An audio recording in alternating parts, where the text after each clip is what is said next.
내 이름은 교우고쿠 미즈나, 26살이다. 여기 모노로보 물산에 근무하고 있다. 미즈나 부장님, 저 오늘 계약 한 건도 못했어요. 영업전략 최후의 수단은 기싸움이란 거 몰라? 될 때까지 고객과의 기싸움에서 밀리지 않고 끝까지 버티기. 힘내! 네, 감사합니다. 부장님, 연장자 고객님하고 대화 포인트를 찾기가 너무 어려워요. 그럼 너의 젊은 패기를 무기로 꺼내보는 게 어때? 그렇지만 대화의 접점이 찾아지지가 않는데 어떻게... 중년층 사람들 자기 자녀들이 어떤 생각을 하고 있는지 알고 싶어 하거든. 그래서 요즘 젊은 사람들이 좋아하는 게 무언지 알려드리면 의외로 고객들 반응이 폭발적일걸? 그 생각은 못 해봤네요. 다음에 꼭 써볼게요. 미즈나 부장님 진짜 멋있지. 근데 학력이 중졸이란 사실 대박이지. 우와, 대박. 저렇게 유능한데 중졸이라고? 처음엔 알바생으로 시작해서 현장에서 몸으로 부딪히면서 실적 쌓고 인정받아서 지금은 부장님. 진짜 전설 중에 전설이네. 그렇다. 나는 중학교를 졸업하고 곧바로 이 회사에 들어왔다. 왜 고등학교를 가지 않았냐고? 그 이야기를 하려면 우선 우리 가족 이야기부터 시작하지 않으면 안 된다. 나는 중학교를 졸업할 때까지 엄마, 새아버지, 그리고 아버지가 다른 여동생 미유키와 넷이서 살았다. 다녀왔습니다.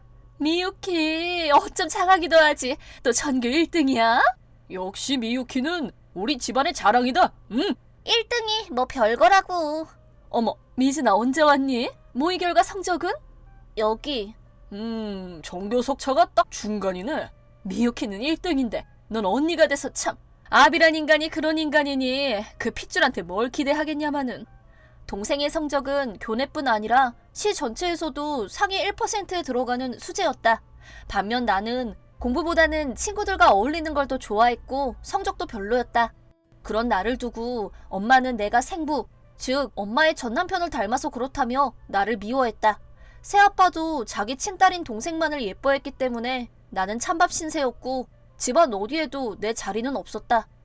나 이 고등학교 지원할 거야. 이거 학교 원서인데 보호자 기입란에 사인 부탁드려요. 뭐? 너 지금 제정신이니? 그래도 중간 레벨은 되는 학교고 어디 가서 학교 이름 말하기 창피할 정도는 아니야. 그 얘기가 아니라 우리 형편에 네 학비까지 낼 돈 없다. 막말로 내 친딸도 아니고 중학교 졸업하면 독립해서 나갈 생각을 해야지. 진학은 무슨... 어? 너는 네 아빠를 너무 닮아서 네 얼굴 볼 때마다 기분이 오싹오싹해. 그게 내 잘못은 아니잖아. 그럼 나더러 어쩌라는 건데. 그건 네가 알아서 결정해야지. 왜 나한테 묻니? 그 뒤로 몇 번이나 애원해봤지만 결국 고등학교에 보내주지 않았고 중학교 졸업과 동시에 집에서 쫓겨나는 신세가 됐다. 겨우 15살. 돈도 없고 집도 없고 이런 나를 고용해주는 회사는 쉽게 나타나지 않았다. 아주 짧은 기간 동안이지만 홈리스 생활을 한 적도 있다. 하지만 그런 와중에 아유, 힘들겠구나. 괜찮으면 우리 회사에 올래? 일단은 아르바이트생으로 일해보는 게 어떻겠니? 네? 그거 진심이세요? 물론이다. 회사가 네 마음에 든다면 그땐 정사원으로 채용하는 것도 고려해보마. 잠잘 곳이 마땅치 않으면 기숙사가 있으니까 거기 들어가도 좋고. 정말 감사합니다. 그런 우여곡절 끝에 이 회사에 들어오게 됐고 지금의 내가 있게 되었다. 시간 참 빠르다. 벌써 10년이나 지났네. 미즈나 부장, 내일부터 신입사원들 들어오니까 잘 좀 부탁해. 네, 사장님, 걱정 마세요. 지금은 소중한 동료가 있고 존경하는 상사도 있고 아무 걱정 없이 행복하다. 였었는데 바로 이 다음 날부터 나의 일상이 완전히 바뀌어버렸다. 네, 최선을 다해서 열심히 하겠습니다. 잘 부탁드립니다. 파릇파릇 새싹이네. 자, 다음 신입사원도 뽀사시 하겠... 교우고쿠 미유키. 일본 최고 명문 모니로보 대학을 졸업하고 스카토 상사에 입사. 반년 전에 퇴사하고 이번에 이 회사에 입사하게 됐습니다. 스카토 상사면 일본 최고의 대기업인데 대학교도 모니로보 나왔고 완전 엘리트네? 아까 이름 말할 때 교우고쿠라고 하지 않았었어? 맞아. 그럼 혹시... 네, 저기 앉아있는 미즈나 씨는 제 언니입니다. 우리 추측이 맞았네. 나는 이런 회사에 어울릴 사람이 아닌데 언니가 하도 권유를 해서 입사하게 됐어요. 뭐가 어째? 내가 언제 너한테 그런 말을 했어? 미유키, 고객을 화나게 하면 안 되지. 그렇게 해서 어떻게 계약을 따내? 누구한테 지적질이야? 뭐? 선배면 다냐고요. 겨우 고졸 주제에 나한테 이래라 저래라 하지 말라 이 말이에요. 고객한테 굽신거리는 것밖에 할 줄 아는 게 없던데 이렇게 자존심이 없는 남자를 어떤 여자가 좋아해. 너 말이면 다야? 너 뭐 믿고 이렇게 건방져? 부장님 백 믿고 이러는 거면 너 착각하는 거야. 저기 내가 대신 사과할게. 좀 더 잘 가르쳤어야 하는데. 아닙니다. 부장님 잘못도 아닌데. 내가 알아듣게 잘 얘기할게. 정말 미안해. 미욱해. 넌 나 좀 따라와. 뭐? 왜 또? 너 말이야. 네가 대단히 잘난 인간이라고 착각하고 있는 것 같은데 냉정하게 판단했을 때 네가 신입사원 중에서 가장 성적이 저조해. 뭐? 그게 말이 돼? 내가 누군지 몰라? 쉬운 예로 넌 아직 한 건도 계약을 따내지 못했어. 우리 회사는 영업이 생명인 회사야. 그럼 얼마나 계약을 받아내느냐가 그 직원의 능력과 직결된다는 거 몰라? 내가 능력이 없는 게 아니라 운 나쁘게 말귀를 못 알아듣는 고객만 연속해서 걸린 거라고. 언니 같은 저학력자도 하는 일을 나 같은 사람이 못할 리가 있겠어? 학교하고 사회생활은 근본부터 달라. 아직 그것도 이해 못했니? 이 회사는 멍청한 것들밖에 없어서 일할 맛이 안 나서 그런 거야. 너 말이야. 사람들이 너에 대해서 어떻게 생각하는지 알아?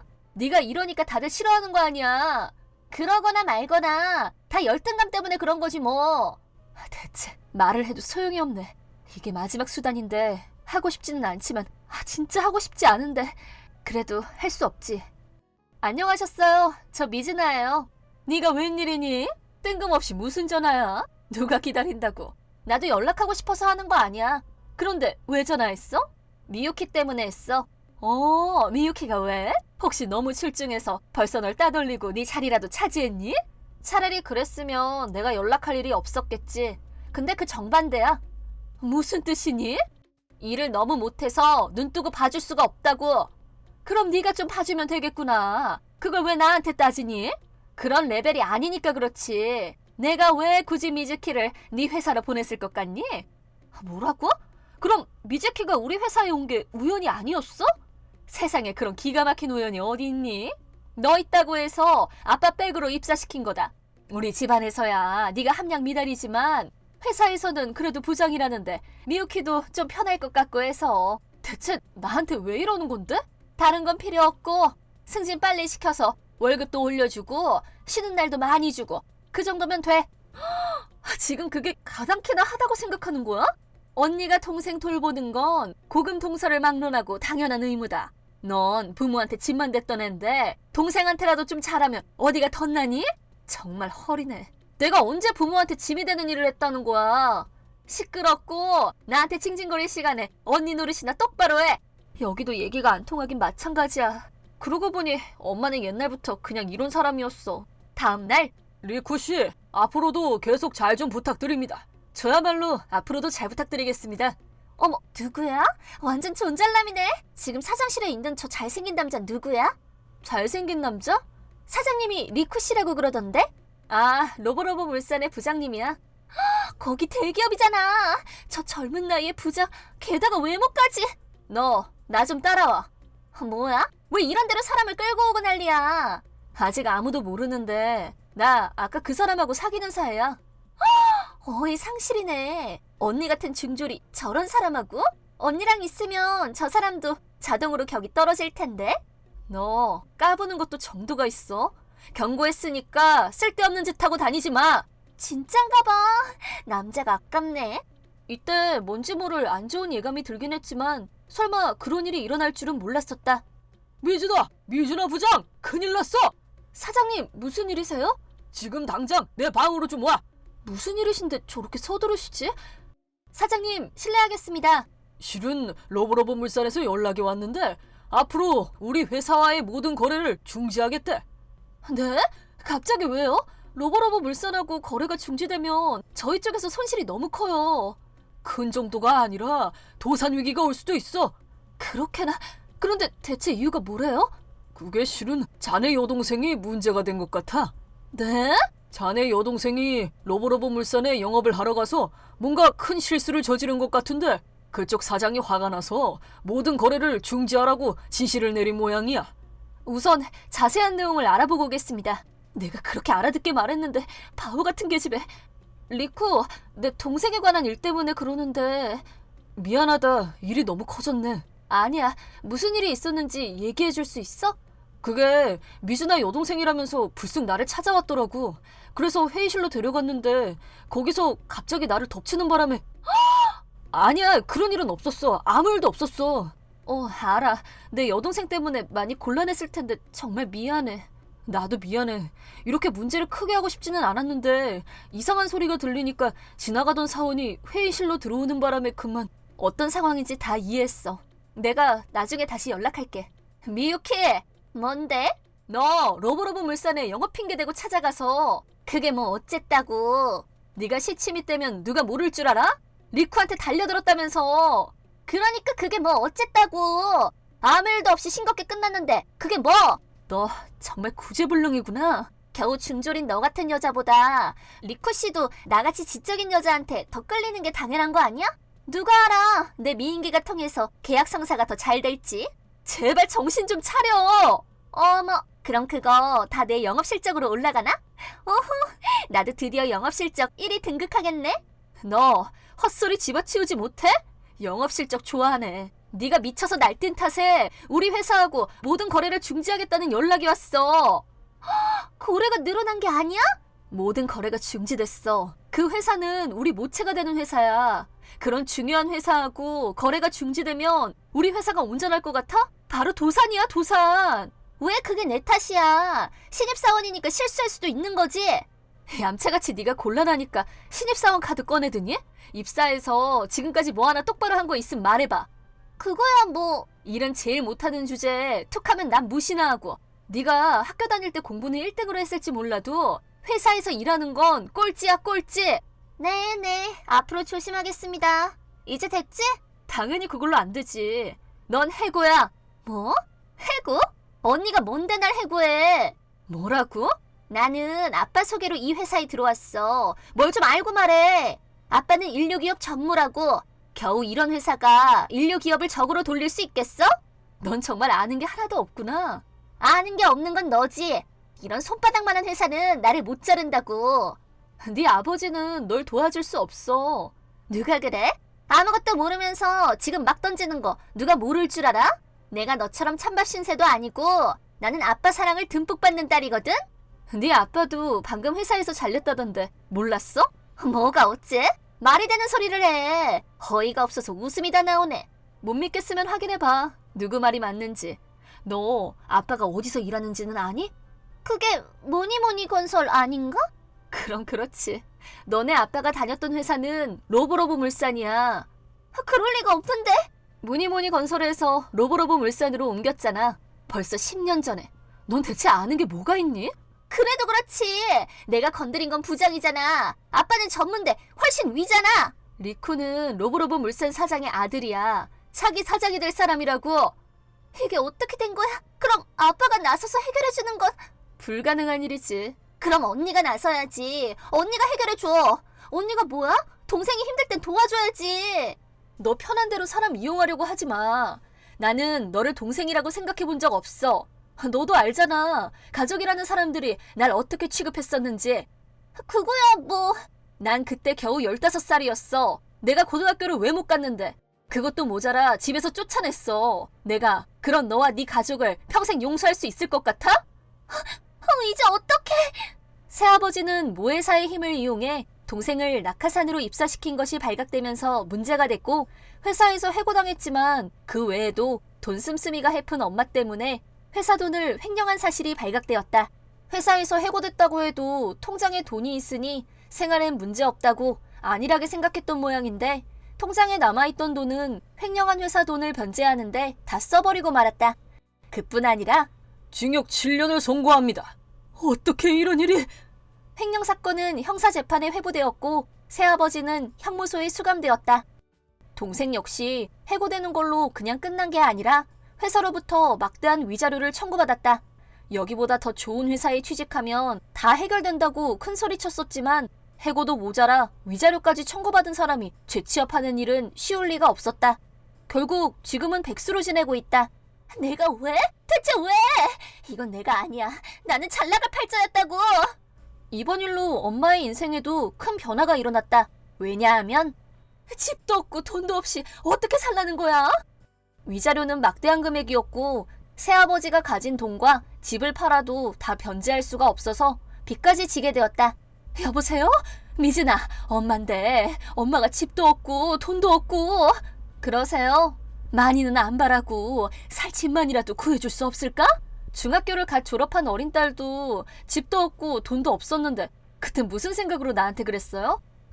그때는 내가 왜 도와야 돼요? 미유키랑 힘을 합쳐서 빚 열심히 갚으세요. 이 불효막심한 것 같으니라고. 잊을만 하면 한 번씩 도와달라고 연락이 오는데 나는 절대 그 부탁을 들어줄 생각이 없다. 또 로보로보 물산과의 거래 문제는 미유키를 해고 처리한 후 재협상을 통해 거래를 원상태로 복구시킬 수 있었다. 그리고 나는 미준아, 우유병! 애가 울음을 안 멈추는데 어쩌지? 아기를 그렇게 안으면 안 되지. 잘 봐. 이렇게 안아야지. 신기하네. 울음을 멈췄잖아. 리쿠와 결혼한 후 예쁜 딸아이가 태어났다. 지금은 매일매일이 소중하고 행복하다. 내 이름은 야마모토 차라코. 사랑하는 달링과 3살 난 딸아이가 있다.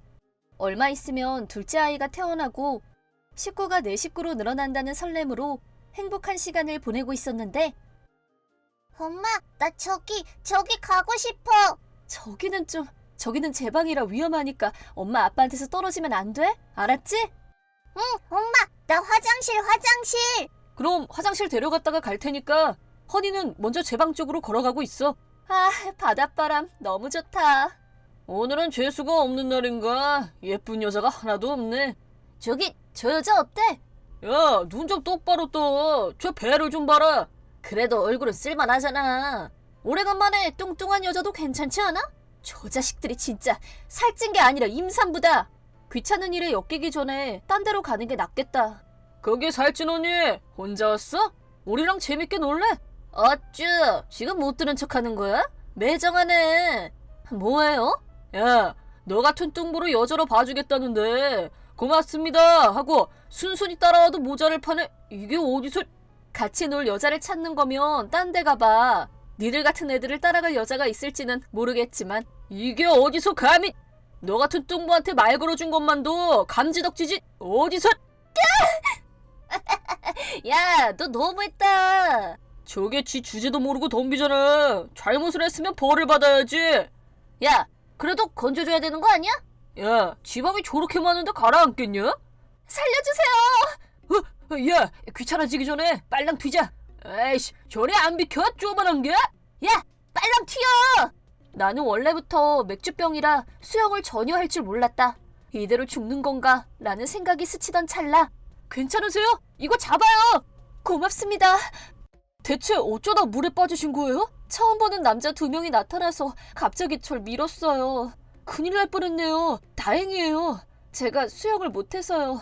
도와주지 않으셨으면 지금쯤 저 세상에 갔을지도 몰라요.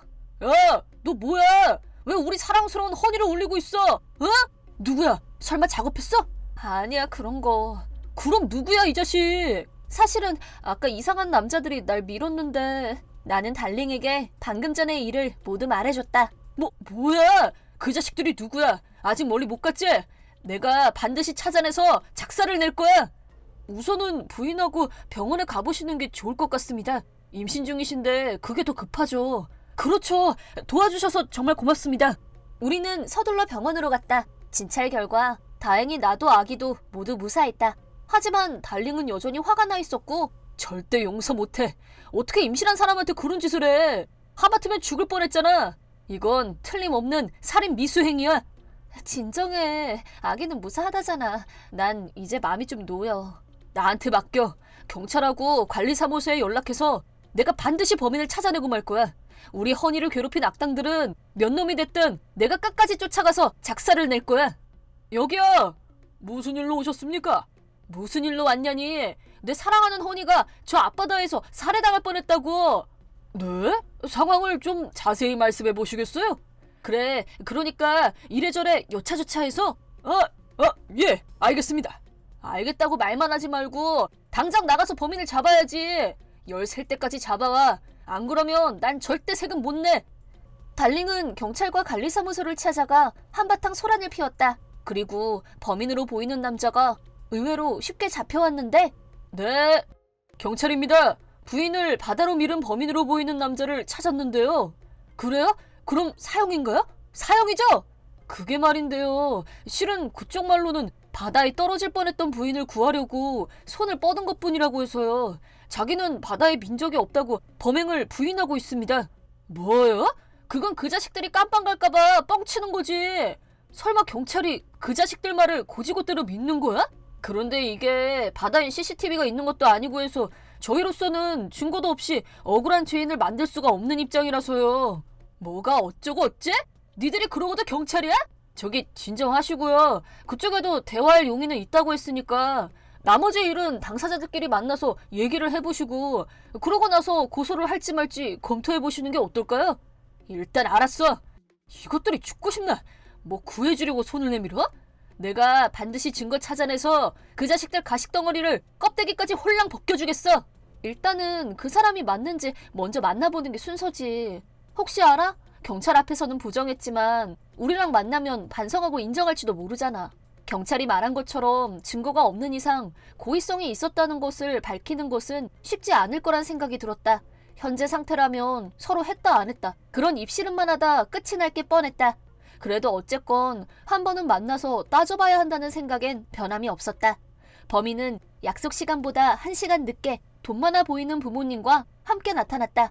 귀찮아 죽겠다는 표정과 불성실한 태도. 범인은 아직 대학생이라고 했다. 아, 졸려 죽겠는데. 우릴 보자고 한 게 그쪽이에요? 우리 아들은 대기업에서 인턴 근무 중이라 바쁜 애예요. 얘기는 짧게 끝내주시죠. 태도가 벌써 글렀네. 당신 잘난 아들 때문에 우리 허니하고 뱃속아기가 죽을 뻔했다고. 우리 아들은 그런 짓 한 적이 없다고 하던데요? 예, 그렇지? 저기 저 아줌마가 쓰러질 것 같아서 도와주려고 손을 뻗었던 것뿐이야. 아니, 그럼 친절을 베풀려고 했던 거 아니니? 이게 어디서 구라야? 우리는 말이야. 됐다. 또 들어볼 것도 없겠다. 어디서 굴러먹던 사람들일지도 모르는데 그거 빨리 주고 먹고 떨어지라고 해. 이건 우리가 잘못을 인정한다는 게 아니라 시간도 없고 바쁜데 귀찮은 일은 빨리 정리하자는 차원에서. 그쪽은 임신 중이고 여러 가지 필요한 게 많을 테니까 이 정도에서 서로 깔끔하게 정리하는 걸로 하죠. 뭐? 돈? 돈이면 다 되는 줄 알아? 억울한 건 우리야. 잘못한 것도 없는데 돈을 주는 게 어디 쉬운 줄 알아? 줄 때 조용히 받고 가. 그게 니들이 원했던 거 아니야? 우리가 돈이나 갈취하려고 공갈이라도 쳤다는 거야? 아, 재미없어. 다 끝난 거지? 이 자식은 진짜 지금 너 때문에 여기 모인 거거든?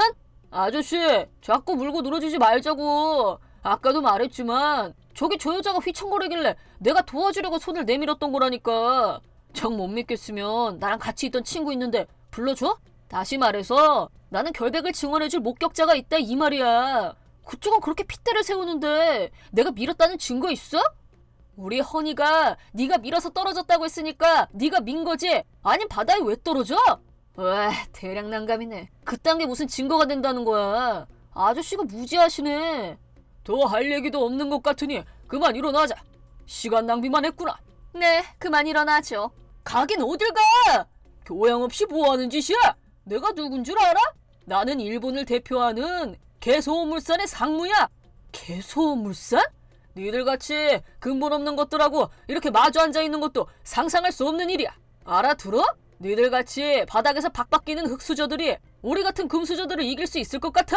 그냥 주는 거 줄 때 받고 조용히 돌아가. 그게 최선이야. 기다려. 내가 증거 찾아서 니들 무릎 꿇고 빌게 만들어줄 테니까. 어리석을수록 호언장담을 쉽게 하는 법이지. 너도 곧 개소음물산에 입사하면 인류 사회를 대표하는 한 사람이 되는 거다. 저런 부류의 인간들하고 얽혀서 좋을 게 없어. 사는 세계가 다른 사람들이다 이 말이야. 알았다고. 그 사람들과 헤어져 집으로 온 뒤에도 분한 마음은 좀처럼 사그라들지 않았다. 절대 용서 못해. 두고 봐. 똑같이 갚아줄 거야. 누구야? 뭐야, 화난 사람 같다. 무슨 일 있어? 넌 좀 있으면 둘째 태어난다며. 형? 갑자기 웬 전화야? 갑자기라니. 내가 낮부터 너한테 얼마나 전화를 많이 했는데. 미안, 핸드폰 볼 시간이 없었어. 진짜 무슨 일 있니? 남편은 그동안의 일을 시아주버님께 모두 말했다. 뭐야? 우리 귀한 조카한테 그것들이 감히 겁도 없이. 그딴 자식들은 절대 용서 못해. 나도 사실 이 문제 때문에 형한테 연락하려던 참이었어. 나한테? 실은 이래저래 해서 이러쿵저러쿵한데. 그래. 뭐? 오케이. 알았어. 두 사람이 전화로 정확히 어떤 얘기를 주고받았는지는 모르겠지만 뭔가 꼼수를 부리려고 하고 있다는 건 감으로 느낄 수 있었다. 그리고 며칠 후 상대 쪽과 두 번째 만남을 가졌다. 대체 언제까지 물고 늘어질 거예요? 미안하지만 우리 아들은 당신들하고는 차원이 달라서 바쁜 놈이라고요. 그 얘기는 오늘로 끝내기로 하죠. 네, 그러시겠죠. 그럼 이것 좀 보시겠어요? 당신 아들이 우리 허니를 바다로 미는 거 보여요? 남편이 영상을 보여주자 잠시 놀란 표정을 짓던 범인은 곧바로 변명을 늘어놓기 시작했다. 글쎄요, 보는 각도에 따라서 그렇게 보일 수도 있는 거 아닌가요? 제 눈엔 우리 아들이 도와주려고 손을 뻗는 걸로 보이는데요? 우리 아들은 당신 부인을 도와주려던 것뿐인데 어디서 이런 영상까지 구해와서 누명을 씌우려고 하는 거야? 이건 카메라 각도상의 문제로 미는 것처럼 보이는 것뿐이라고. 이런 게 증거가 될 것 같아? 말했잖아. 난 알리바이를 증명해줄 증인이 있다고. 좋아. 네 말은 그저 도와주려고 손을 뻗었을 뿐이지 절대 밀지 않았다. 뭐 이런 주장인 거지? 이제 그만해. 대체 같은 얘기를 몇 번씩이나 하게 해야 직성이 풀려. 계속 트집 잡으면 우리도 다 생각이 있어. 대체 그 생각이 뭘까? 나도 생각이 있는데 각자 생각대로 한번 해볼까? 이래서 수준이 안 맞는 사람들과는 어울릴 수 없다는 거야. 아무 증거도 없이 경찰이며 법원이며 쫓아가봐야 누가 상대나 해줄 것 같아? 아이고, 내 정신 좀 봐. 이건 동영상을 일부만 편집한 거였네. 일부 말고 내가 풀 영상을 가지고 있거든요. 뭐야? 자, 기대하시라. 개봉박두. 뭐 하자는 거야? 이게 무슨 증거야? 이 꼬마는 설마 그때 잔말 말고 보기나 해. 도와주려고 손 내민 거였다고 하지 않았나? 당신들은 사람들을 도울 때 이렇게 돕나? 이건 너무 위험한 것 같은데. 그럼 과연 이런 걸 도왔다고 할 수 있는지 경찰하고 법원에 가서 한번 물어보자고. 알았어. 그만하면 됐어. 에? 뭘 알았다는 거지? 잘못을 인정하겠다는 건가? 얼마면 돼? 얼마면 되냐고! 말만 해. 돈으로 다 해결하겠어. 돈이 그렇게 많아요? 세상 모든 일이 돈이면 다 해결되는 줄 알아요? 나도 모르게 큰 소리가 나왔고 가게 안에 있던 사람들의 시선이 나와 일행에게 쏠렸다. 거기 너라니? 내가 누군 줄 알고? 나는 개소물산의 상무. 사장님! 아니 여기를 어떻게... 지금 한 얘기는... 지금 한 얘기? 중간에 끼어들어서 미안한데 무슨 일인데 그래? 아무것도 아닙니다. 근데 사장님이 여긴 왜... 여기서 뭘 하시고 계셨습니까? 나도 여기서 가족 모임이 있어서. 예, 그러셨군요. 저기 사장님, 4월달부터 입사하게 된 제 아들 녀석입니다. 너였구나. 앞으로 잘 부탁드립니다. 열심히 하겠습니다. 사장님 뭐 잘못된 거라도. 그쪽 분들은 아까 큰 소리 나고 뭐라고 했던 것 같은데 트러블 같은 거 일으키고 다니면 곤란한데? 아니 그런 게 아니라 괜한 트집을 잡는 패거리들이 있어서 좀 곤란한 상황에 처해 있긴 합니다만 돈을 요구하면서 생트집을 잡는데 이런 근본 없는 족속들하고는 하루빨리 관계를 정리하는 게 좋을 것 같아서 억울하긴 하지만 돈이나 몇 푼 쥐어줄까 합니다. 그래? 이 사람들 꼬락서니 좀 보세요. 머리는 노랑 빨강에 옷차림도 야한 게 자식을 보면 부모를 안다고. 부모가 못 배웠으니 자식들도 이 모양 이 꼴이지 않겠습니까? 잘해야 어디 술집이나 나가는 사람들이겠죠. 그 부모의 그 자식이라고 하지 않습니까? 그러게 말이에요. 우리하고는 사는 세상이 다르니까 보지 말자고 하는데도 자꾸 성가시게. 사장님은 저런 사람들하고 엮이는 일이 없도록 더 조심하셔야 돼요. 조심하라네 형. 너 감히 사장님한테 반말이나 찍찍? 형? 방금 누구더러 형? 누구긴 당신 눈앞에 있는 사람이지. 그럼 방금 형이라고 부른 사람이 지금 한 말들 명예훼손에 해당하는 망언인 거 알지? 내 귀한 동생하고 재수씨 그리고 나까지 싸잡아서 뭐라고 했어? 잘못했습니다. 제가 그만 사장님 동생분인지 몰라보고. 뭐하니? 너도 용서를 빌지 않고. 신뢰가 많았습니다. 그거야 뭐 몰라서 그런 건데 이번 일은 용서해 줄 리가 있겠어? 니들 때문에 뱃속에 있는 내 아이가 죽을 뻔했어. 알아? 내일 지구가 멸망한다고 해도 니들을 용서할 마음이 없어. 이건 빼박 상해 사건이야. 반드시 죗값을 치르게 해줄 거야. 우리 회사가 컴플라이언스를 중요시하고 있다는 건 상무도 잘 알고 있지? 예. 상무 자제분한테는 가까운 시일에 입사 취소 통지가 전달될 거야. 아니 그게 무슨... 그리고 만약 이번 일이 사건화되면 상무도 1년의 책임을 피할 수 없을 거고. 제발 그것만은 이렇게 부탁드립니다. 경찰만은 제발 경찰에 신고만은 하지 말아주셨으면 감사하겠습니다. 돈이라면 얼마든지. 내가 신고를 안 할 수가 있겠어? 위자료는 당연히 받아야지. 그 전에 경찰서부터 가고 나서 차차 다 받아낼 거니까 기다려. 며칠 후 상무의 아들 앞으로 입사 취소 통지가 전달됐다. 또 남편의 형이 사장직에 있는 영향으로 대기업 사장 사이에 공유되고 있는 채용 블랙리스트에 올라갔기 때문에 다른 회사에도 취직을 못하고 백수로 지낼 처지에 놓여 있다. 자기 아들이 아버지와 같은 대기업에 다니게 된 것에 큰 자부심을 갖고 있던 부인은 큰 충격을 받고 난 후 스트레스와 우울증으로 입원을 했다고 한다. 상무인 사장은 시 아주버님의 눈밖에 나버렸고 그 아들이 형사사건에 연루됐다는 사실이 알려지면서 간부직에서 물러났을 뿐 아니라 도의적 책임을 이유로 평사원으로 강등되고 말았다. 그렇다고는 해도 50세를 넘은 사람이 새로 직장을 구하는 것은 현실적으로 어려운 일이고 자기 부인의 병원비며 우리한테 지불해야 하는 위자료 등등의 문제도 있어서 회사에서 아무리 자존심이 상해도 그만둘 수는 없는 상황일 것이다. 내 이름은 사치우스 하나요. 태어날 때부터 몸이 허약해서 하고 싶은 걸 마음대로 할 수 없는 중학교 2학년생이다. 우리 집은 이 지역에서는 손꼽히는 제법 큰 회사를 선대 때부터 경영해오고 있다. 4대 사장직을 역임하고 있는 사람이 우리 아빠이고 엄마는 아빠 곁에서 인사, 격리, 아빠의 스케줄 관리까지 폭넓게 서포터를 하고 있다. 아빠가 입만 열면 하는 말은 내 대를 이을 사람은 꼭 아들이어야 해. 였는데 그런 아빠의 기대에 미치지 못하고 자식이라고는 나 하나뿐이다. 그런 나도 오랜 기간 불임 치료를 받고 천신만고 끝에 낳았다고 했다. 어렸을 때 아빠가 엄마한테 다음엔 아들을 낳아야 할 거야. 네가 이 집에 있는 유일한 이유가 그거란 것만 알아둬. 라면서 하루가 멀다 하고 엄마를 윽박지르던 걸 아직도 기억하고 있다. 엄마는 아빠의 그런 폭력을 견뎌내면서 오래됐다고는 하나 결코 경영이 순탄하지만은 않았던 회사를 지키기 위해 본인은 월급도 받지 않고 아빠보다 더 열심히 회사를 돌봤다. 집에서는 내가 딸이라는 이유로 육아에 비협조적이었던 아빠의 몫까지 나에게 사랑을 쏟아가며 온 마음으로 나를 길러주셨다. 그게 얼마나 힘들고 스트레스 받는 일이었을지 아직도 다 알 수 없지만 쉽지 않았을 거란 짐작만 할 뿐이다. 그런 힘든 상황에서 원래부터 임신이 쉽지 않은 체질인 엄마가 둘째 아이를 임신하는 일은 일어나지 않았다. 그러다 내가 10살 정도가 됐을 무렵 더는 기다릴 수 없게 된 아빠가 엄마에게 말도 안 되는 선언을 하고 말았다. 너한테 더 이상 기대 안 한다. 쓸모없는 여편네. 애도 못 낳는데 일이라도 열심히 해. 내 아들은 밖에서 나올 테니까 그렇게 알아. 여보, 그런 말이 어디 있어요? 우리한테는 하나유가 있잖아. 딸이면 어때요? 네? 그까짓 딸이 있어봐야 어디다 쓸 건데. 앉아서 돈이나 축내지. 없는 이만 못하다고. 알아? 이 식충이 같은 것들. 엄마, 하나요, 엄마가 미안해. 엄마가 왜 미안해?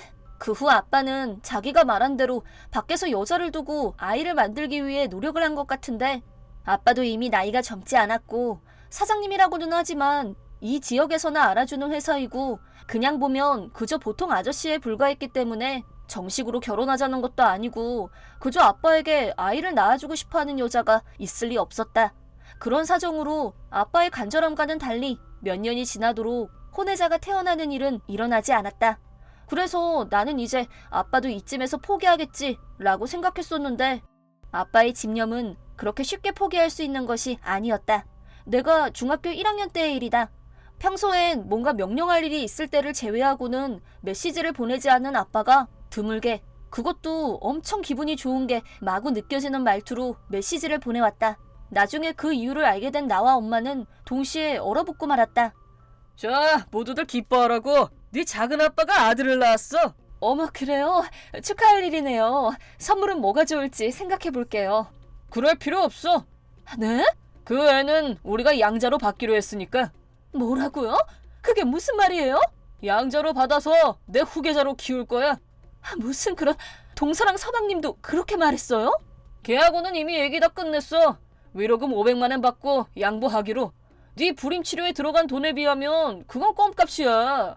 아이를 두고 돈 거래라뇨. 그게 인신매매지 뭐예요? 동서가 그런 일에 찬성했을 리가 없어요. 울고불고 시끄럽긴 했는데 그거야 뭐 그 집 사정이니까 내 알 바 아니지. 가장인 내 동생이 승낙했으면 그걸로 끝이지 뭔 토를 달아? 어떻게 그런 잔인한 짓을 아기 엄마 동의도 없이 애를 뺏어오다니요. 시끄러. 따지고 보면 이게 다 네 탓이야. 네가 아들만 낳았으면 이런 일 없잖아. 남들 다 낳는 아들도 못 낳은 주제에 어디서 누구한테 훈계질이야? 아빠는 아이가 태어난 날 바로 아이를 데리고 왔다. 사람이 할 수 있는 짓이라고는 생각할 수 없었다. 자기 남동생의 아들이자 자기의 조카가 되는 아이를 돈거래를 통해 데리고 온 것이다. 자, 아이 받아. 오늘부터 네가 이 애 엄마니까 잘 돌봐.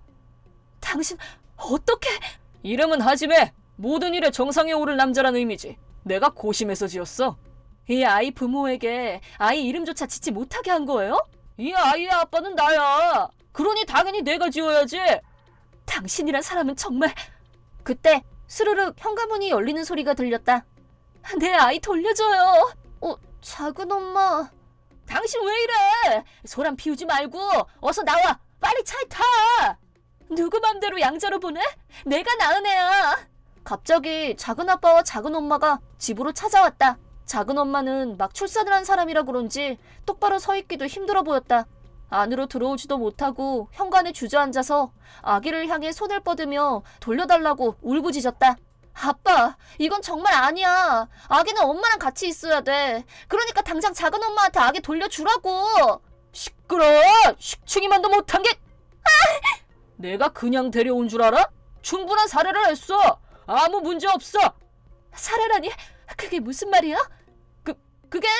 그러니까 뭐냐면 당신 자기 주머니 채우려고 애를 돈에 팔았어? 그러고도 인간이야? 이게 어디서 감히 남편한테 큰 소리야, 큰 소리가. 두 사람의 말다툼은 끝도 없이 계속될 것 같았지만 혈압이 올라간 작은 엄마가 의식을 잃고 쓰러지면서 구급차를 부르는 응급한 상황이 발생했고 그 사이 의식을 잃은 자기 부인을 두고 작은 아빠는 쏜살같이 밖으로 달아나 버렸다. 병원엔 엄마와 내가 동행했고 작은 엄마는 잠시 후에 의식을 찾았지만 자기 품에 있어야 할 아가 생각에 꺽꺽 숨이 끊어질 것처럼 울었다. 곁에서 지켜보던 나는 그 슬픔의 깊이가 어느 정도일지 감히 헤아릴 용기가 나지 않았다. 그 후 엄마는 아기를 돌보면서 틈이 날 때마다 아빠에게 적극적으로 항의를 했다. 아빠 몰래 작은 엄마에게 아기를 돌려주려고 작전을 세우기도 여러 번. 하지만 그 일에만 유달리 눈치가 빠른 아빠 때문에 계획은 번번이 작전 실패로 돌아갔다. 끝내는 더 이상 내 뜻을 거스르려 한다면 신모가 아들을 2번 다시 만날 수 없게 할 테니 그렇게 알아! 라는 협박으로 엄마의 발목을 잡았다. 감정 기복이 심한 아빠 성격으로 봤을 때 무슨 짓을 할지 알 수 없었다. 나와 엄마에게 남은 최선은 이 아이가 건강하고 바르게 자라주기만을 기도하며 친아들, 친동생이란 마음으로 정성껏 키우는 일밖에는 없었다. 그 사이 작은 엄마와 작은 아빠는 이혼을 했다. 이 일 저 일 떠돌며 한 직장에서 적응을 하지 못했던 작은 아빠는 양자일을 계기로 형 좋다는 게 뭐야. 나도 여기서 일자리 좀 줘. 라며 아빠를 찾아왔고 하는 일 없이 자리만 차지하는 간부 사원을 하나 떠안게 됐다. 그리고 이혼을 한 뒤로 아빠가 손을 써서 작은 엄마와 아이가 만나지 못하게 철저하게 방해했다. 아빠와 작은 아빠가 비겁한 방법을 쓰고 있다는 게 명백했고 나는 그런 작은 엄마가 너무 가여웠다. 고등학생이 되고 내 스마트폰을 갖게 되고 나서는 아빠 몰래 작은 엄마에게 작은 엄마 아들의 사진을 보내줬다. 작은 엄마 안녕하세요. 이 사진 너무 잘 찍혔죠? 그러네 하나요. 고맙다. 그새 또 많이 컸네. 하지매는 요즘 퍼즐에 푹 빠져 있어요. 그래, 나도 하나 사주고 싶은데. 죄송해요. 제가 해드릴 수 있는 건 이 정도밖에 없어서. 아니야, 네가 무슨 잘못이 있다고. 내 아들이 이렇게 건강하게 잘 자라고 있는 건 너하고 네 엄마 덕분이란 거 나도 잘 알아. 엄마는 하지매가 아빠처럼 되게 하면 안 된다면서 그거만큼은 막아야 된다고 필사적이에요. 하지매는 좋은 의미든 나쁜 의미든 애가 너무 순해서.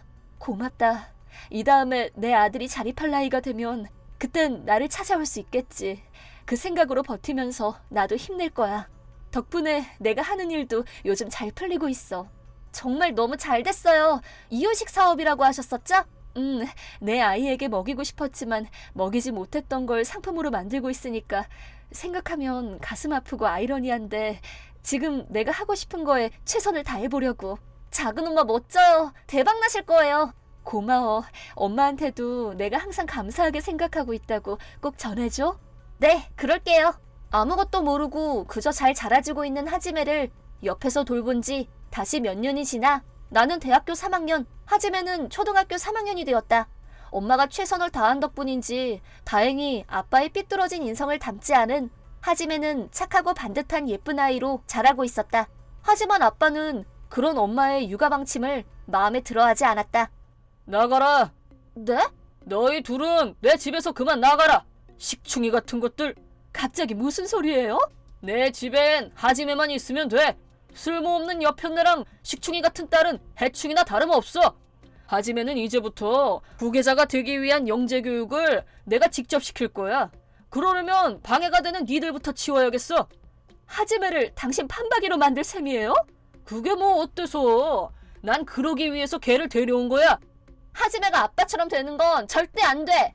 나한테 또 대들겠단 거야? 본인들이 어떻게 되든 상관없으면 어디 마음대로 해봐. 내가 가만히 있어도 아마 스스로 지쳐서 집을 나가게 되겠지만. 그날 이후로 아빠는 나와 엄마에게 잔혹하다고 할 만큼 압박을 가해왔다. 음식에 이상한 걸 첨가해서 구토를 하게 하질 않나. 밤중에 수상한 사람이 해코지하려고 달려든 적도 있다. 나와 엄마는 점점 공포에 떨었지만 그렇다고 해서 하지메를 혼자 두고 집을 나간다는 건 더욱 상상할 수 없는 일이었다. 우리 모녀는 악착같이 버틸 작정이었다.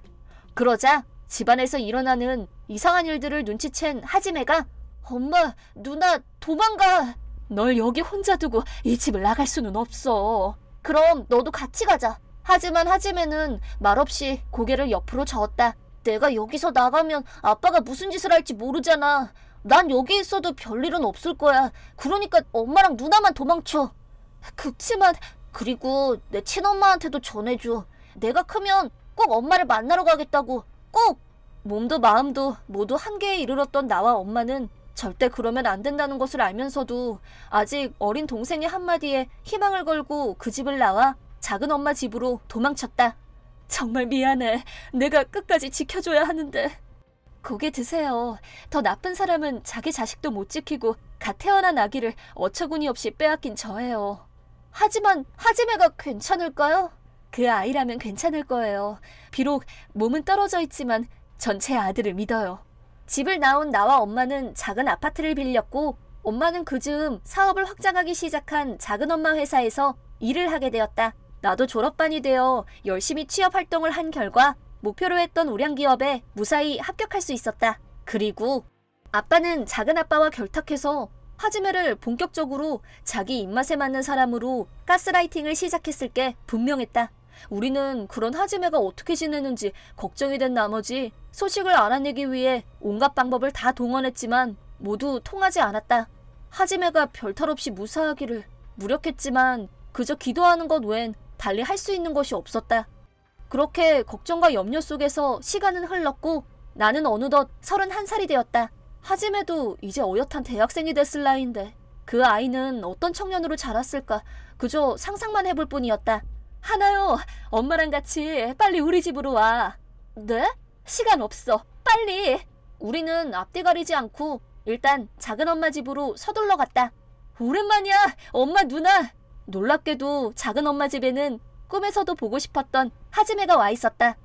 아버지들 눈 피해서 만나러 왔어. 네가 벌써 이렇게 다 커서 걱정 많이 하셨죠. 연락 못해서 죄송해요. 네가 사과를 왜 해? 사과는 우리가 해야지.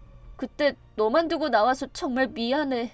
괜찮아. 덕분에 나는 완전히 간섭하는 사람 하나 없이 하고 싶은 대로 다 하면서 살았는데 뭐. 내가 봐도 아니다 싶을 정도로.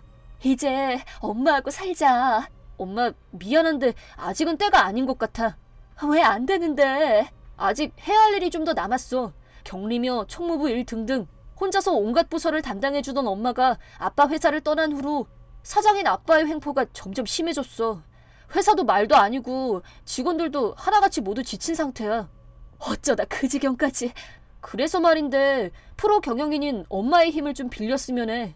경영학이 전공이라고 해도 학교에서 배운 걸로는 실제 회사 내부에 있는 비리를 찾아내는 건 힘들어서 그러니까 엄마가 나한테 지혜를 좀 불어넣어줘.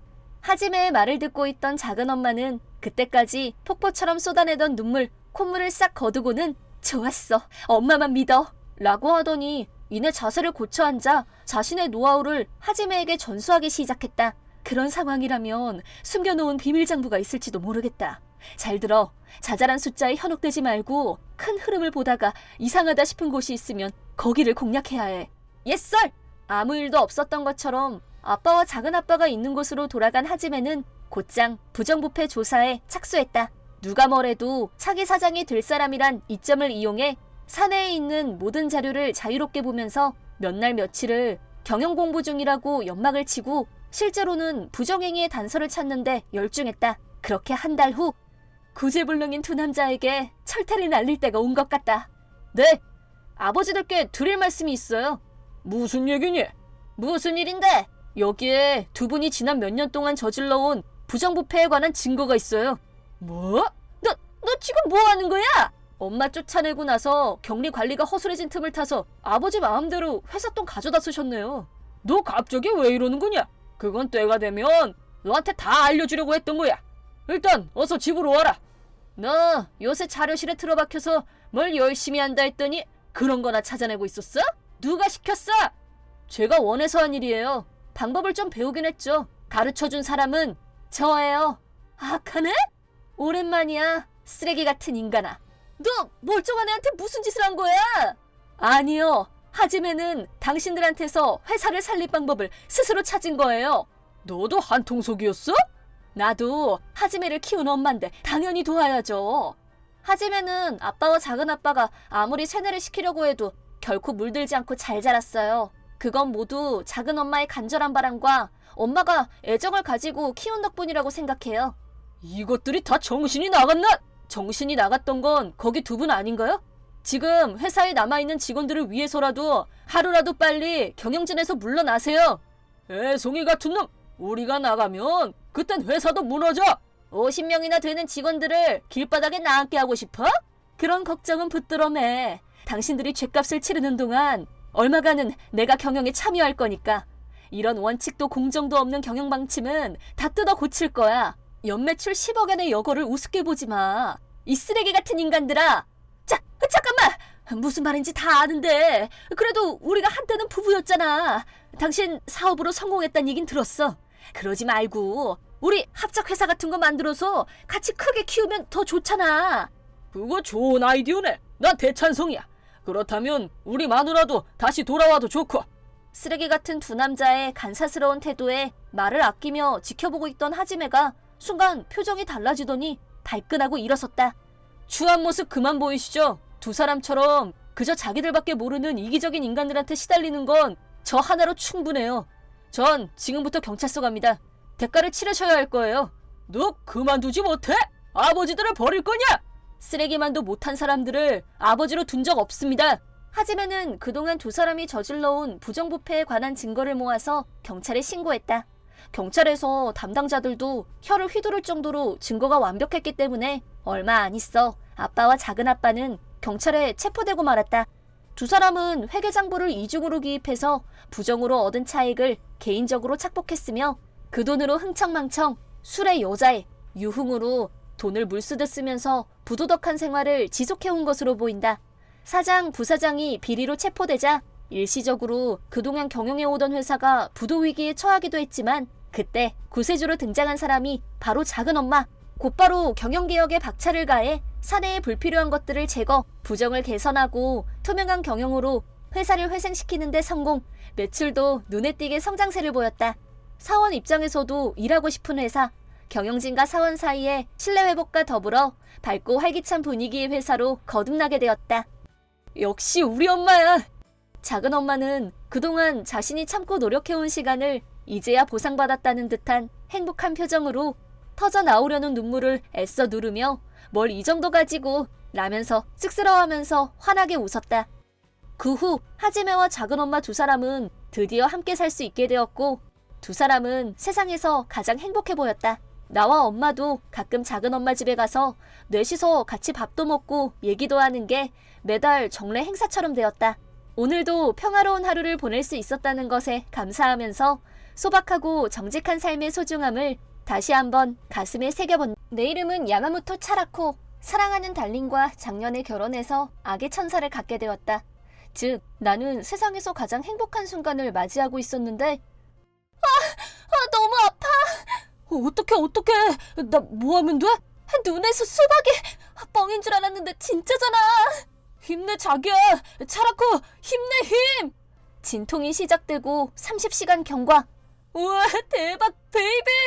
자기야, 우리 베이비야, 베이비! 너무 오버하지 마. 그러다 병원에서 클레임 들어와. 나 너무 좋아서 그래. 나 진짜 감당할 수 없게 좋아. 살다 보니 이런 날이 오네. 알았어, 알았다고. 부모님들도 기다리실 텐데 일단 병실로 가자. 차라코, 애썼다. 여보, 아기 눈 좀 봐. 차라코 태어났을 때하고 똑같지 않아? 진짜 쪽팔리게. 그러지 좀 마 좀. 아이고, 우리 젖손주. 친구놈들 말이 딱 맞네. 감개무량하구나. 얘야, 정말 고맙다. 자, 당신도 한번 안아봐. 역시 우리 아들하고는. 네? 방금 뭐라고 하셨는지 잘 못 들어서요. 방금 뭐라고 하셨어요? 아니다, 아무것도 아니다. 아유, 시간이 벌써 이렇게 됐네. 오늘은 많이 힘들었을 텐데 너도 일찍 자야지.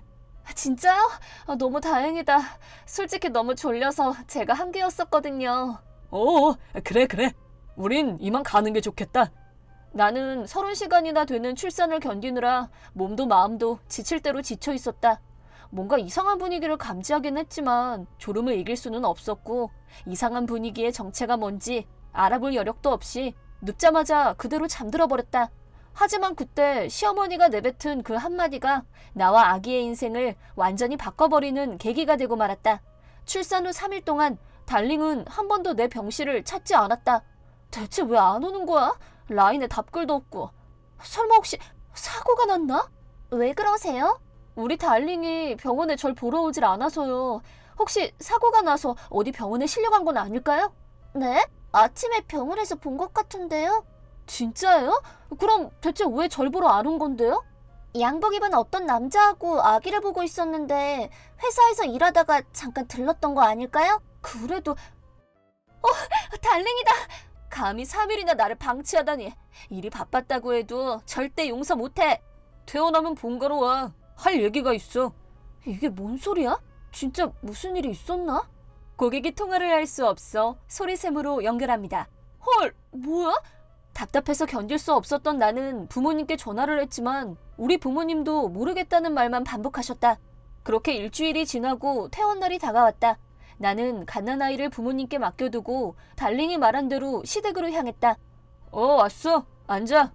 자기 뭐야? 나 아직 다 회복된 거 아니란 말이야. 가슴에 손을 얹고 생각을 좀 해봐. 우리는 이미 다 알고 있다. 네가 스스로 실토하는 게 네 신상에 더 유리할 거다. 지금 무슨 말씀을 하시는 거예요? 그동안 꾸며낸 일이 너무 많아서 정리가 안 되나? 네가 우리를 속였다고 생각했다면 그건 착각이야. 우린 그렇게 호락호락한 상대가 아니야. 대체 뭘 꾸미고 뭘 속였다는 거야? 무슨 말인지 하나도 모르겠어. 하고 싶은 말이 대체 뭐야?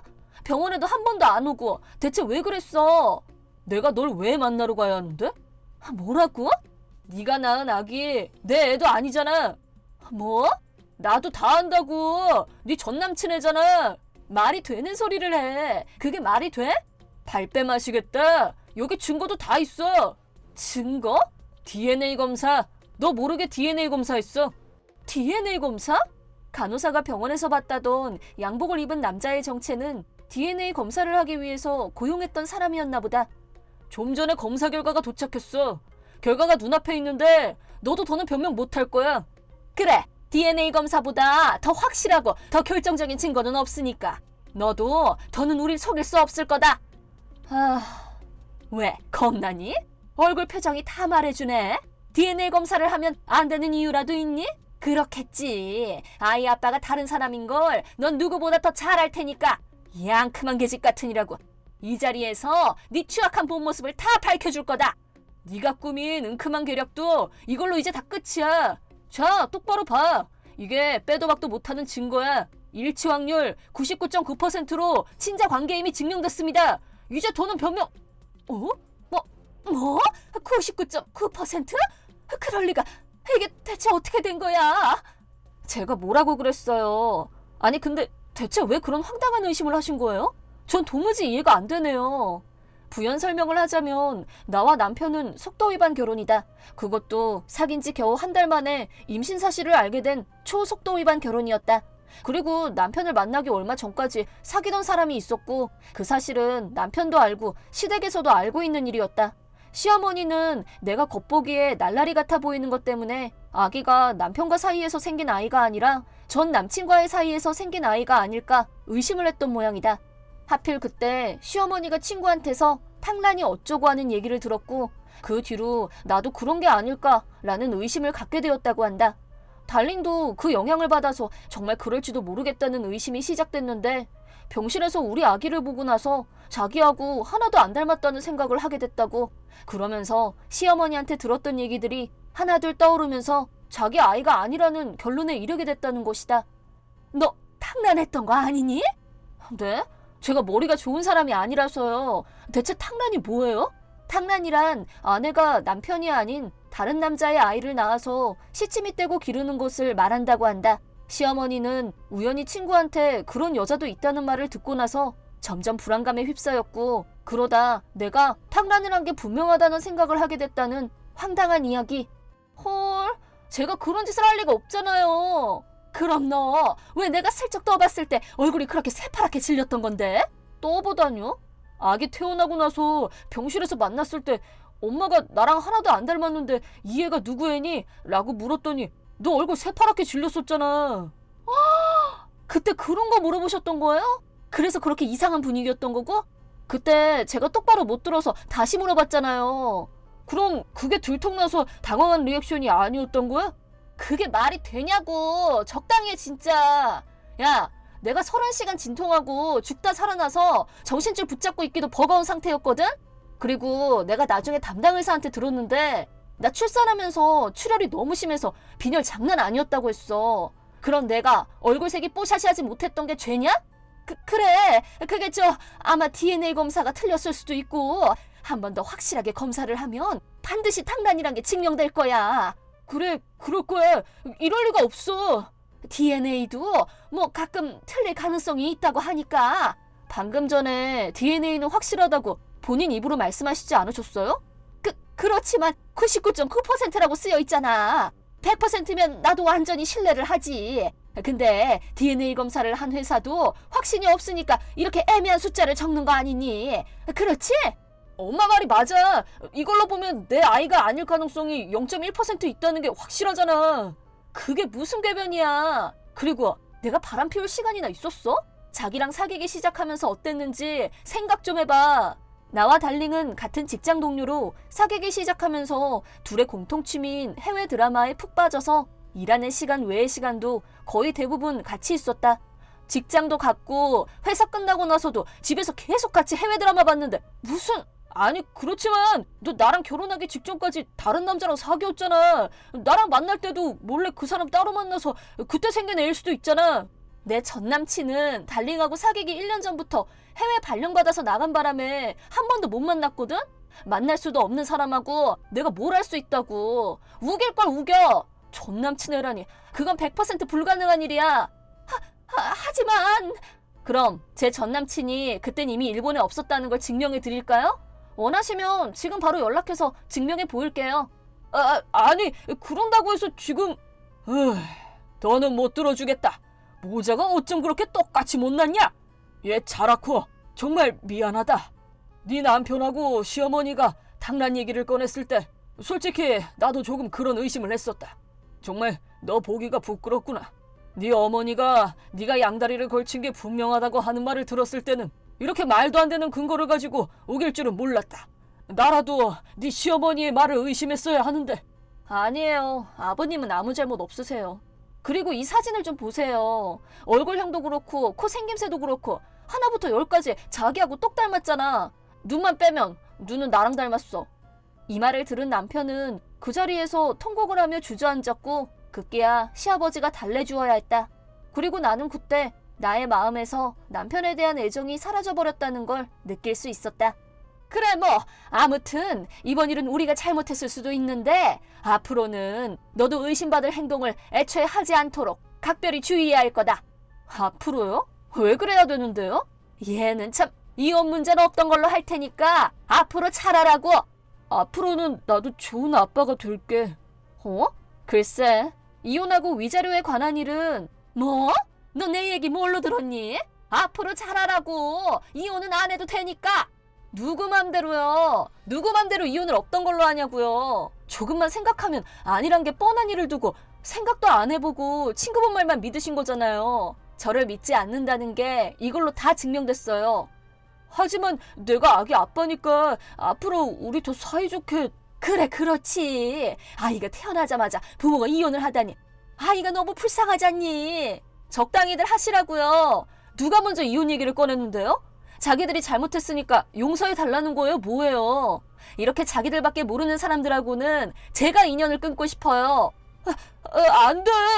그리고 내가 한 가지 분명히 알게 된 게 있어. 너 회사에서 사람들한테 나에 대해서 뭐라고 하고 다녔니? 출산하고 나서 회사 사람들이 동료고 선배고 지금 라인이 설교로 도배질이 됐거든? 확실하지도 않은데 네가 멋대로 내가 다른 남자아이를 임신해서 네 아이인 것처럼 속였다고 떠들고 다녔니? 이거 누가 뭐래도 명예훼손이야. 근데 그때는 진짜. 근데는 무슨 얼어 죽을 근데야. 네가 아직도 앤 줄 알아? 네가 저지른 잘못은 스스로 인정하고 책임져. 난 이제 네 얼굴을 보고 싶지도 않고 이혼해. 너랑 같이 있고 싶지도 않아. 너랑 예전처럼 지내는 거 난 절대 못해. 대신 넌 아이 아빠니까 양육비 내고 아빠 노릇은 해. 그건 할 수 있지? 나 이혼하고 싶지 않아. 마마보이 같은 남편을 보며 그저 한숨밖에 나오지 않았다. 그때 시아버지가 내 편에 서서 나를 거들어 주셨다. 나는 이번 일에 대해서 전적으로 우리가 잘못했다고 생각한다. 두 사람의 경솔하고 가벼운 행동이 자라코 가슴에 얼마나 대못을 박았을지 깊이 반성해. 자라코, 정말 진심으로 미안하다. 시아버지의 모습을 보고 그래도 느낀 것이 있었는지 남편도 더 이상은 아무 말도 하지 못하고 고개를 숙였다. 그렇게 해서 이혼이 성립됐고 위자료뿐 아니라 전 남편이 나에 대해 뿌린 루머를 직접 해명하겠다는 서약서를 작성하고 서명을 받았다. 전 남편은 근거 없이 아내가 외도를 했을 거란 의심을 하고 나아가서 남에게까지 퍼뜨리기까지 한 책임을 지고 한 사람 한 사람 찾아다니면서 해명을 했다. 결국 전 남편은 신용을 잃고 회사에서는 동료들에게 외면받고 친구들과의 관계도 멀어지고 말았다. 거기서 끝이 아니라 전 남편의 경솔한 행동에 여사원들의 비난이 빗발치고 있고 회사에서도 누구 하나 자기 편이 없는 상태이다. 그렇지만 전 남편은 양육비도 지불해야 하고 직장에서 아무리 힘들더라도 계속 일을 해야 하는 상황이다.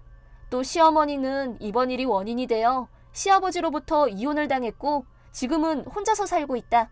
나는 현재 부모님의 보살핌을 받으며 일과 육아 두 마리의 토끼를 잘 잡으면서 알차게 하루하루를 보내고 있다. 게다가 전 남편이 탕란 루머에 관한 해명을 다 하고 난 뒤로 불가사의하게도 남자들한테 인지도가 상승세를 타고 있다는 사실. 내 이름은 다이스케. 2년 사귄 여자친구와 결혼을 약속해서 내년에는 결혼할 예정이다. 얼마 후에는 3살 위의 형도 결혼식을 올릴 예정인데 심각한 학벌주의인 탓에 문제가 좀 있다. 결혼식 준비는 잘하고 있니? 잘 준비하고 있어. 기대되는구나. 아참, 다이스케. 결혼식에는 고학력 엘리트들이 잔뜩 오니까 똑바로 행동해. 무슨 말이야? 네가 나온 지잡대 이름은 꺼내지 말란 소리야. 뭐? 무슨 말이야? 싸우지는 말고. 참, 나도 드릴 말씀이 있어요. 뭔데? 실은 나도 여자친구랑 결혼하기로 했어요. 어머, 축하해. 너 여자친구도 있었냐? 있지 그럼. 올해는 경사가 참 많구나. 그래? 어떤 사람이야? 다음에 데려올게. 우리 집안에 어울리는지 평가해 줄게. 뭐? 형이 뭔데 평가질이야? 얘들아, 그만하라니까. 맛있게 잘 먹었다. 있잖아, 이번에 형이 결혼을 하거든. 진짜? 축하해. 그래서 유코도 내년에는 우리 가족이 되니까 형 결혼식에 와줄 수 있어? 응, 당연하지. 기쁘다. 켄타, 결혼식 비용이 꽤 드는 거 아니니? 그렇지. 음식도 최고급 코스로 했고 식장도 제일 넓고 비싼 곳으로 했어. 뭐하러 그렇게 사치를 부려? 너는 시시한 결혼식이라도 괜찮겠지만 말 다 했어? 우리 같은 부부는 그럴 수 없지. 뭔 소리야? 우리 둘은 고학력 엘리트잖아. 그럼 환복은 몇 번 정도 해? 3번. 어머, 그렇게 많이? 드레스랑 턱시도는 전부 인류 디자이너가 디자인한 걸로 맞췄어. 그거 대단하구나. 해외 명품 브랜드에서 디자이너로 일하다가 자기가 직접 웨딩 브랜드를 세운 사람이래. 엄청 멋지겠다. 기대되네. 뭐 인류 엘리트인 나한테 꼭 맞는 옷일 거야. 어떤 사람인데? 그건 결혼식 때 가서 봐. 아니, 별로 궁금하진 않은데. 근데 다이스케 여자친구도 켄타 결혼식에 온대? 응, 얘기했더니 기뻐했어. 뭐야, 무슨 일인데? 네 여자친구 어떤 사람이야? 엄청 좋은 사람이야.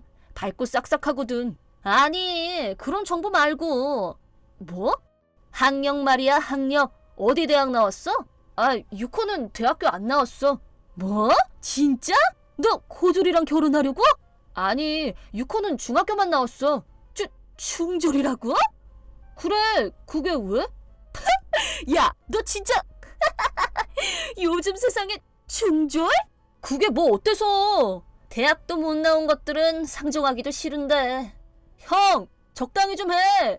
동생이 지잡대 출신인 것도 창피해 죽겠는데 심지어 중졸인 재수씨까지 생기다니 말 다 했어? 우리 집에 중졸이 들어오다니 끔찍하다. 자기 일 열심히 하는 사람이야. 부끄러울 게 뭐 있어. 그 중졸 유코씨는 무슨 일을 하는데? 패션 관련 일이래. 그래? 싸구려 옷 공장에서 단추라도 다냐? 아니, 단추야 달겠지만 공장에서는 아니야. 뭐야, 어디서 단추를 단다는 거야? 나중에 얘기해 줄게. 말하고 다니지 말랬거든. 부끄러우니까 말 못하는 거구만. 아니, 그런 건 아닌데. 얼굴은 어떤데? 사진 보여줄게. 와, 중졸스러운 얼굴이네. 딱 중간만 가게 생겼다. 어지간히 좀 해. 미안, 솔직해서 탈이라니까. 결혼식에서 만나면 무례한 말은 하지 마라. 아, 맞다. 결혼식 유코씨가 중졸인 걸 알았으니 왜? 내 결혼식에 오지 말라고 해줘. 뭐? 무슨 소리야? 하객들은 고학력 엘리트들 뿐이잖냐. 그게 무슨 상관이야? 재수씨 될 사람이 중졸이면 집안 망신이야. 학력 얘기는 안 하면 되지. 말하다 보면 당연히 학력 얘기도 나오지. 꼭 그렇지만도 않거든? 근데 걔 결혼식에 입을 옷은 있대? 없어도 준비하면 되지. 아니, 싸구려 거적대기 걸치고 오면 어떡해. 그럴 일도 절대로 없고 무슨 옷을 입든 자유잖아. 우리는 고급 식장에 비싼 요리에 인류 웨딩 의상을 준비하는데 그게 왜 중졸 유코씨가 올 곳이 아니라고. 적당히 하란 말 못 들었어? 유코씨가 망신 안 당하게 하려는 거지. 아, 열받아. 됐어. 그딴 결혼식 가봤자 유코만 상처받을 거야. 그래, 그렇게 해. 미안하지만 거절해줘. 아주버님 결혼식에 뭘 입고 갈까? 드레스가 좋겠지. 머리는 어떻게 할까? 저기, 그게... 결혼식은 참 멋진 일인 것 같아. 공부도... 정말 미안해. 왜 그래? 우리 형이 유코는 결혼식에 오지 말라고 했어. 뭐? 그러셨어? 정말 미안. 아직 가족이 아니라서 그런가? 그게 실은 유코의 학력 때문에 그래. 내가 중졸이라서? 형은 그런 사람이거든. 그렇구나. 뭐 그러시다면 어쩔 수 없지. 우리 형 때문에 정말 미안해. 결혼식 주인공인데 즐겁게 결혼하셔야지. 모처럼 준비한 식장이나 의상도 아깝잖아. 유코. 괜찮다니까. 이미 익숙하거든. 결혼식 준비는 이제 거의 다 끝났네. 오래 걸렸다. 그러게 최고의 결혼식이 될 거야. 응. 아, 형! 다이스케. 여기서 뭐해? 유코가 일 때문에 근처에 와서 같이 밥 먹게. 그래, 그쪽이 유코씨구나. 안녕. 안녕하세요. 일 때문에 여기 왔더니 아, 혹시 저기 봉제 공장에서 일하는 건가? 아니요, 그런 게 아니라. 아참, 결혼식 일은 미안해. 아니요, 괜찮아요. 하객들이 전부 고학력 엘리트들 뿐이라서. 형! 유코 씨가 괜히 상처받을까봐 걱정돼서 말이야. 아, 네. 아, 우리 이 결혼식장에서 결혼식 올리거든. 그러시구나. 저 결혼식장 엄청 좋죠. 설마 니네도 저기서 식 올리려고? 아직 그런 것까지는 안 정했어. 저 결혼식장은 그냥 포기해. 무슨 말이야? 세상에, 지잡대 출신 신랑이랑 중졸 신부라니. 적당히 좀 하라니까. 같은 식장을 쓰면 우리 평판도 떨어질 거 아니야. 그 입 안 다물어? 너네 같은 커플은 대충 싸구려 술집에서 작은 파티나 열면 충분하잖아. 그런 파티도 즐겁기는 하죠. 참석 거절해서 정말로 미안해. 우린 최고의 결혼식을 올리고 싶거든. 네. 아참, 웨딩 의상은 이거야. 인류 디자이너가 만들었어. 응? 아, 그러시군요. 어쨌든 우리 결혼식에는 일절 관여하지 말아줘. 알았어요. 제가 관여하는 일은 없도록 할게요. 중졸 주제에 말귀는 잘 알아듣네. 고맙다. 형이랑 얘기해봤자 기분만 상해. 그만 가자. 응. 실은 일주일 뒤. 어떡하면 좋지? 망했다. 망했어. 왜 그러니? 지금 식장에서 연락이 왔는데. 무슨 일이래? 예약했던 웨딩 의상이 취소됐대. 그 인류 디자이너가 만든 옷 말이야? 리에 씨도 공들여 고른 건데 그 디자이너가 그 옷을 절대로 안 내놓겠대. 아, 큰일이네. 아무리 남일이라도 너무한 거 아니야? 다른 의상으로 바꿔야겠구나. 일단 리에랑 식장에 가서 다른 옷을 보고 올게. 다녀왔어. 어땠어? 다른 의상으로 바꿨어? 못 바꿨어. 지금 고를 수 있는 건 다 별로야. 그거 안 됐네. 어떡하면 좋지? 인류 디자이너 옷이라고 자랑하고 다녔는데 환복도 3번이나 하는데 말이야. 리에도 엉엉 울고 그 후로 분위기만 나빠졌어. 뭐 자업자득이지. 뭐? 난 피해자라고. 그 디자이너 변덕 때문이잖아. 그 디자이너를 중졸이라고 깔봤으니까 그렇지. 뭐? 무슨 말이야?